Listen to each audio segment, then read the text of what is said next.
bertanya pada Teteh. Teh, boleh nggak sih kita pamer pencapaian ke teman-teman? Bismillahirrahmanirrahim. Boleh nggak kita suka pamer-pamer pencapaian kita? Begini ya, kembali lagi ya, di dalam Islam itu semua amalan akan diperhatikan oleh Allah tentang niatnya. Innamal a'malu binniyah. Jadi apabila memunculkan pencapaian kita atau prestasi kita, sebab ada sesuatu alasan penting ya yang memang diperlukan.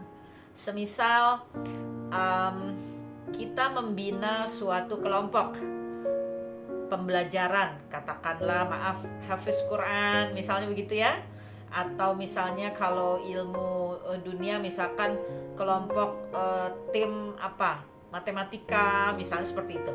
Lalu kemudian ada perwakilan nih, suatu ketika harus mengikuti kompetisi dan ternyata dimenangkan oleh perwakilan kita itu, maka apa yang dia menangkan itu harus dimunculkan. Agar apa? Agar menjadi motivasi kan bagi yang lain. Insya Allah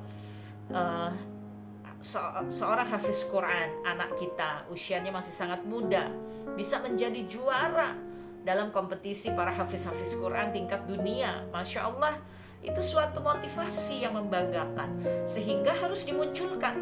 Nah, ketika memunculkan itu kan ada proses runutan dari mulai niat, kemudian cara memunculkan, itu pasti akan terlihat apakah memang memunculkan ini untuk suatu motivasi kepada yang lain atau sekedar pamer-pamer belaka. Kalau sekedar pamer-pamer belaka tentu tidak boleh ya. Itu sesuatu yang dibenci oleh Allah. Kalau Allah benci maka jadinya haram ya. Dari mana kita mengetahuinya? Nabi SAW sudah menyampaikan ya dalam salah satu hadisnya, tidak ada sedikit pun bagi mereka yang suka pamer kecuali kerugian, penyesalan, dan siksaan. La haula wala quwata illa billah ya. Dan kemudian Nabi SAW juga menyampaikan dalam salah satu hadisnya. Ini hadis qudsi ya. Allah Subhanahu wa ta'ala telah berfirman, ketika hari kiamat tiba, maka akan ada suara memanggil, di manakah orang yang suka pamer? Di manakah orang yang ikhlas?